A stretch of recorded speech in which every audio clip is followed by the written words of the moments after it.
Orlando! Comment ça va, gros? Il est pas encore 20h40, donc tu tiens tes blagues, et on va commencer tout de suite ce nouvel épisode de 3615 Home Nations. Il s'est passé beaucoup de choses depuis la vidéo qu'on a consacrée au dernier France-Galles. Donc il y a eu tout d'abord, on va procéder par ordre chronologique parce qu'on n'a rien écrit, on a fait zéro fiche, enfin voilà, on vous prévient. Donc Irlande-Angleterre qui a succédé à France-Galles avec une première mi-temps absolument incroyable des Irlandaises, mais la mêlée anglaise a tenu bon à Cork et le score à la mi-temps 7-5 7-5 si je me souviens bien, où les Anglaises ont dû sortir une de leurs actions les plus merveilleuses, 3 minutes de rugby total où on a eu toutes les formes de jeu jusqu'à ce qu'il y ait franchissement. Et donc elle vire en tête à la pause 7-5 et malheureusement il y a une infériorité numérique pour les Irlandaises et là ça a été un festival anglais. Le score final est très lourd, 49-5 si je dis pas de bêtises. Ah oui, là on a vraiment rien écrit, là c'est de l'amateurisme total de notre part, avec un 100% au pied de Zoe Harrison. Donc les Anglaises qui font valoir leur supériorité en seconde mi-temps, c'est un truc qu'on a pu observer de la part des Anglaises déjà contre les Galloises lors de la deuxième journée, puis ça a été je pense amplifié puisque l'opposition irlandaise était encore supérieure.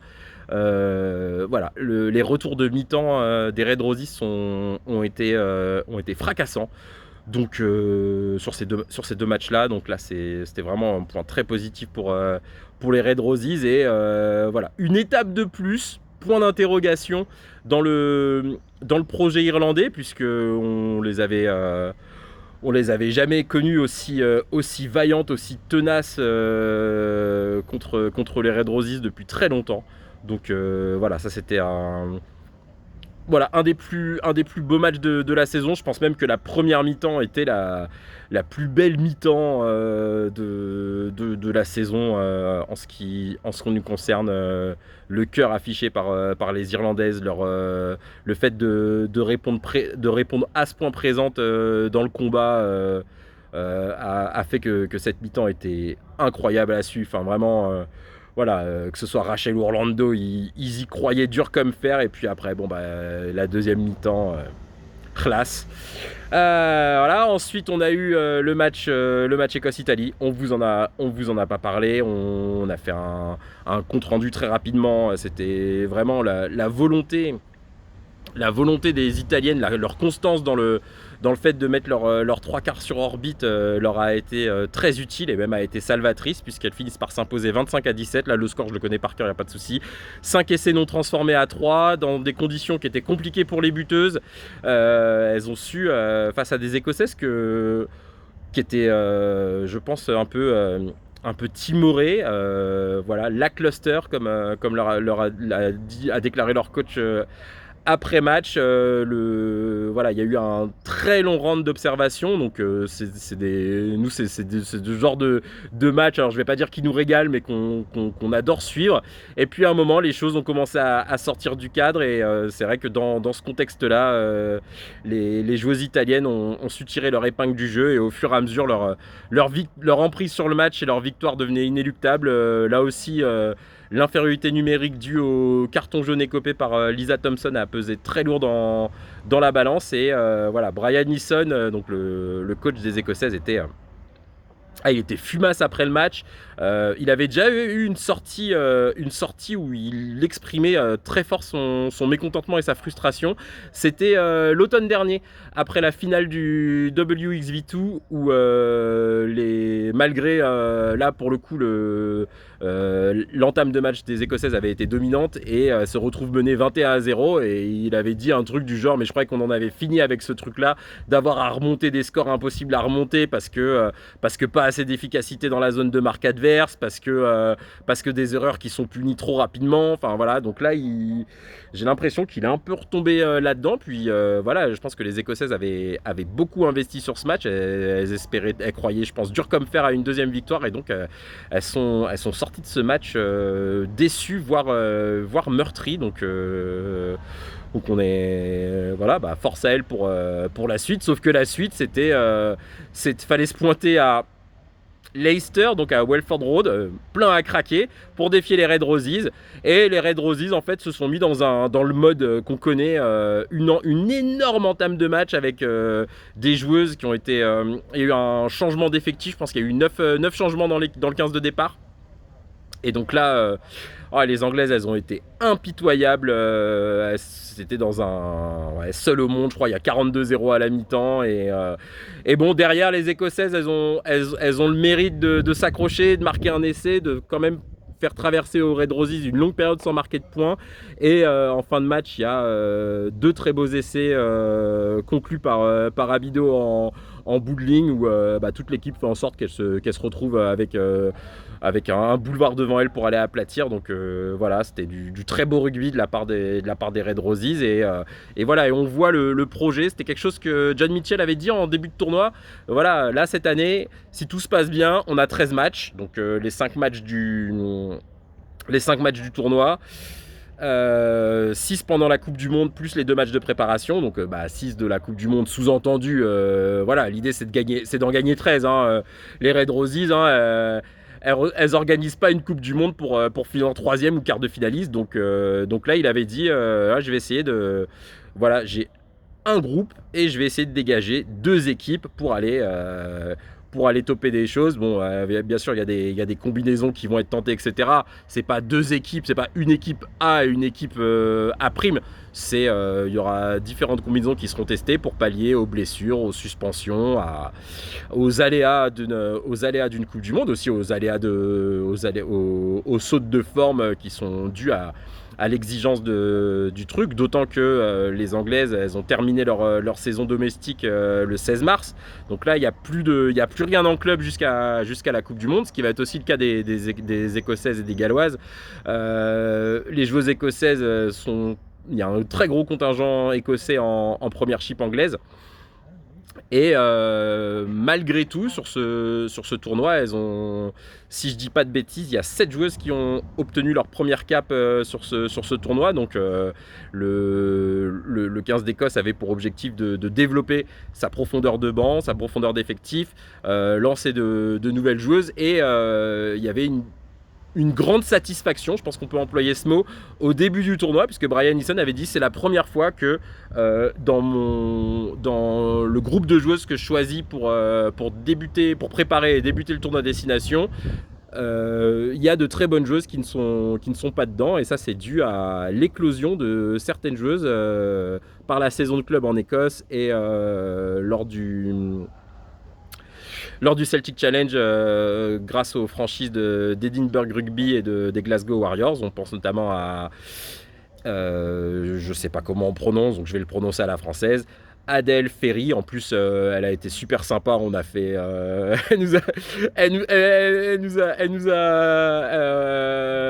a gentiment consenti à prendre un selfie avec nous à l'issue du match France-Écosse. Et nous, on était en mode vraiment, c'était le Georgie, genre, c'est une super saison pour toi. T'as été championne d'Écosse en club, t'as percé grâce au Celtic Challenge. Là maintenant, c'était génial. Enfin voilà, c'était une ambiance Nelson Montfort. J'étais en mode Nelson Montfort. Orlando et Rachel, ils se sont bien foutus de ma gueule après, ils avaient raison. Donc voilà, le projet écossais qui s'étoffe petit à petit grâce à leur noyau dur qui s'épanouit en premiership saison après saison, et puis de jeunes joueuses qui arrivent grâce au système, grâce aux compétitions de club, grâce au Celtic Challenge, grâce aux moyens qui sont mis par les franchises d'Edinburgh et de Glasgow. Donc ça c'est génial. Voilà, c'est la façon dont le 15 d'Écosse féminin entend gagner en profondeur d'effectifs et se développer. C'est une approche à laquelle nous souscrivons totalement. C'était un week-end full Home Nations d'ailleurs, le week-end dernier, qui a fini par un match Galles-Irlande. Donc on va dire la même chose que Galles-Angleterre. On y a cru un petit quart d'heure, où les Galloises ont fait de très belles séquences en défense. Elles ont su, grâce à du jeu au pied, grâce à un combat au sol acharné, elles ont réussi à remonter le terrain de 80 mètres 2 ou 3 fois. Elles ont marqué les premières et puis à un moment les Irlandaises se sont énervées, 14-7, 21-7 et puis carton jaune irlandais, donc on se dit peut-être que la marée va s'inverser. Et bah non mon pote, les Irlandaises ont réussi à marquer 2 essais en infériorité numérique et à partir de ce moment-là le match était à la glacière. Les Galloises, je pense elles étaient dans un mode où on est à la maison, il n'y a plus rien à perdre, on va jouer de partout, c'était très déstructuré, il y a eu puis les Irlandaises se sont gérées puisqu'elles ont fait sortir certaines joueuses, elles ont fait rentrer certaines remplaçantes et tout. Enfin, le match avait plus, c'était plus un match qui se passait comme dans le manuel. Et donc ça s'est fini un peu en roue libre avec du jeu envoyé de partout et un 15 d'Irlande qui a su globalement très bien contenir son homologue gallois. Ça finit à 14-40. 4e défaite pour les Galloises. Il faudra se rendre en Italie pour ne pas écoper de la cuillère de bois et ne pas finir dernière comme l'an dernier. Et Sean Lynn, là il est venu, il nous avait dit ce sera la Wales Family. Bon là c'était tu sauras bientôt ce que c'est Orlando. Il est venu en mode père de famille, tu sais, le père de famille quand il est énervé, quoi. C'est genre je vous aime, mais bon là maintenant il y a plein de gens qui doivent il est arrivé, il y a plein de filles qui doivent se dire que leur place à la Coupe du Monde n'est pas acquise. Là je veux une réaction à Parme, là je veux un désir de gagner. Enfin voilà, après il a rajouté et puis surtout là c'est très gallois, il a dit il y a une Coupe du Monde. On va faire une pré-saison, une prépa de la Coupe du Monde. On va la faire en mode hardcore. Donc, lui, il demande un peu de temps. Les joueuses ont globalement le soutiennent. Et je pense que il faudra observer le 15 de Galles à l'approche de la Coupe du Monde. C'est vrai qu'il y a des circonstances atténuantes pour Sean Lynn. Il a gagné son troisième titre de champion d'Angleterre avec Gloucester Hartbury et donc il gagne le championnat le 16 mars et le tournoi commence le 22, donc il n'y a pas eu beaucoup de sessions d'entraînement et tout. Malgré tout, on peut pas dire que qu'en dehors du système de jeu, on sent vraiment sa patte dans la sélection, puisque globalement c'est le 15 de départ qui est aligné, c'est toutes les joueuses qu'on connaît déjà. Il y a le retour d'Alex Callender qui va sûrement leur faire du bien. Il y a l'apport de Jenny Scoble au poste de pilier droit, donc qui a fait 4 feuilles de match depuis le début, qui est la seule à évoluer dans le Celtic Challenge et non dans la premiership comme les autres. Et le développement gallois, il est aussi sujet aux différents remous qu'il y a au sein de la Welsh Rugby Union. Il y a plein de choses qui vont bouger, se structurer et on verra ce qui se passera dans les 4 saisons qui suivent la Coupe du Monde en Angleterre pour voir dans quel état ce groupe qui a été très renouvelé, très impacté par le départ de taulières comme Elinor Snowsill, Siwan Lillicrap, et là j'ai le prénom Sioned Harris, oh là là, enfin voilà, toutes ces joueuses qui sont partis, qui est aussi impacté par la blessure de Sicilia Tupulotu qui est je pense la titulaire incontestable et incontestée au poste de pilier droit. Donc c'est autant de handicaps, de pierres qu'elles ont dans leur sac à dos qui les empêchent d'avoir des résultats tout de suite. Et force à elles pour aller se dépêtrer des filets italiens, puisque les Italiennes là sur ces 2 dernières rencontres elles ont réussi à rebondir magnifiquement de leur désillusion à domicile contre les Irlandaises, en allant chercher une très belle victoire en Écosse, puis en mettant le 15 de France dans la panade. 21-12 21-12 à la mi-temps. On a eu bien chaud devant nos écrans, puis malgré tout, le 15 de France féminin réussit à faire 2 matchs consécutifs, à n'encaisser aucun point en seconde mi-temps, à serrer la vis et puis à réussir à passer devant et à finalement obtenir des résultats qui sont amples, puisque c'est 35-21, 34-21. Ouais, Orlando, merci. 34-21 contre l'Irlande avec des essais en fin de match, mais il y a eu 22-21 pendant tout un long quart d'heure en seconde mi-temps et il a fallu contenir les assauts de la Squadra Azzurra et nos Bleus ont réussi. Maintenant, il y a le Super Saturday qui arrive. Ça commencera avec Écosse-Irlande. Ensuite, on aura la grande finale du tournoi, la finale qui était attendue. Ce sera à Twickenham. L'affluence va battre le record de 2023 et on espère que toutes les difficultés tous les obstacles qui ont été mis sur le chemin des Bleus et qu'elles ont surmonté leur serviront pour sortir un très grand match à Twickenham et pour enfin battre les Red Roses. C'est vrai que là on doit en être à 13 ou 14 victoires consécutives pour les Red Roses. Là on n'a pas fait de fiche parce que c'est un chiffre qui nous fait mal au cœur.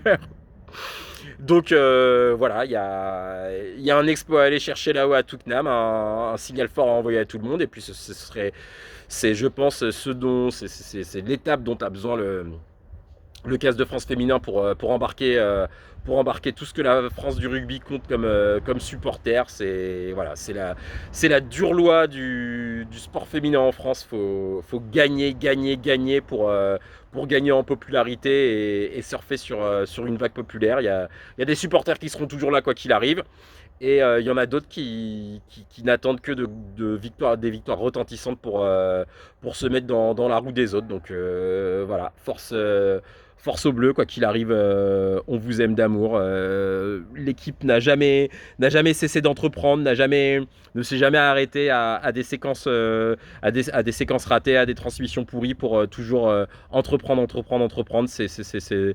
C'est la moindre des choses qu'on attend d'elle et ça nous régale à chaque fois, on vibre à chaque fois. Donc on espère vibrer très fort demain devant nos écrans. Et puis malheureusement ce sera pas un Super Saturday cette année puisque un de tes illustres compatriotes est décédé, hein. Je parle du pape François et donc du fait des 5 jours de deuil national en Italie, le match a été reporté à dimanche.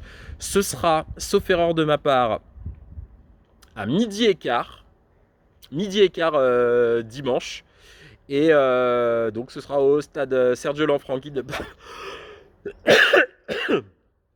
Sergio Lanfranchi de Parme et donc les Italiennes recevront les Galloises pour terminer leur tournoi en beauté avec, on l'espère pour elles, une victoire à domicile et les Galloises seront là pour prouver à Shanlin qu'il a raison de leur faire confiance et éviter une cuillère de bois. Éviter une cuillère de bois.